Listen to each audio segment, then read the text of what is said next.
Mga boss, mapang-asar talaga itong si Attorney Rowena Guanzon mga boss.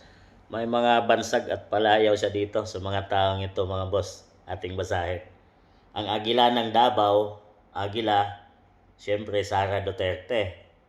Ang bangag na tigre ng Norte, si PBBM. Ang buhayan ng Leyte, dahil taga Leyte, si Martin Luther King. Ang that's my tomboy ng Ilocos, Charis Sandro Marcos. That's my tomboy daw ng Ilocos, Charis Sandro Marcos. Mapang-asar talaga to si Rowena Guanzon mga boss. Matutuwa ka dito mga boss dahil kahit pinklawan siya ay di nababago yung kanyang panindigan mga boss. Noong election pa lang ay sa kalaban nito mga boss kay Lene Robredo.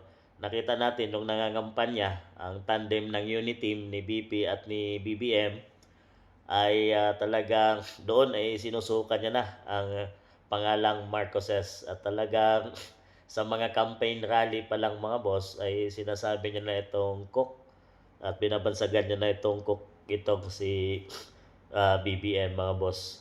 Na hanggang ngayon, yung kanyang mga kakampi na mga pinklawan, gaya nila Lene Robredo, kina Riza Hontiveros, Laila de Lima, Trillanes, yan ay mga pinklawan dilawan mga boss na ngayon ay bumaliktad na. At yung dating isinuka nilang pangalan na Marcos ay ngayon ay kinakain na nila dahil nananahimik sila sa isyu ng totoong isyu ng tao ng bansang Pilipinas kung saan talamak ang corruption at mga budget insertion ng billions peso under PBBM administration ay nananahimik mga boss yung mga taong yun, mga pinklawan na dati niyang kasamahan at itinuring team. Ngayon, ang makita lang nating lumalaban at nagsasalita ng totoo kung ano ang kinikilos at kung ano ang ginagawa ng administrasyon ay itong si Attorney Rowena Guanzon mga boss na hindi natatakot at talagang may prinsipyo siya mga boss dahil sinabi niya na ang kanyang pamilya noon pa man at hanggang ngayon ay hindi nila kinakain ang isinusuka nilang pangalan na yun ay Marcoses at talagang nag-stay siya mga boss at pinandigan niya yung kanyang mga sinabi.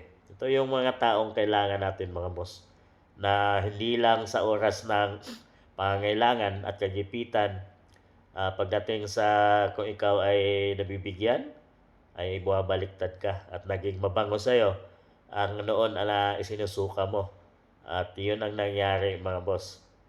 Ngayon ay siya na lang yung pinklawan na nakikita nating nag-iingay sa kung ano ang totoong nangyayari ngayon. At talagang nagustuhan siya ng mga taong bayan ngayon mga boss. Umuugong yung kanyang pangalan na sana ay pwede siya maging tandem na Vice President ni BP Inday Sara or pwede siyang tumakbo bilang senator sa darating na 2028 election dahil ito ay marami ng dinaanang posisyon at subok na sa ating bansang Pilipinas. Dating mayor, dating nagsilbing Comelec commissioner, naging marami na siyang inanahon mga boss. Talagang subok na itong babaeng ito, si Attorney Rowena Guanzon. Kayo mga boss, kung siya ay tatakbo sa susunod na 2028 election sa kahit anumang posisyon ay buboto nyo ba siya?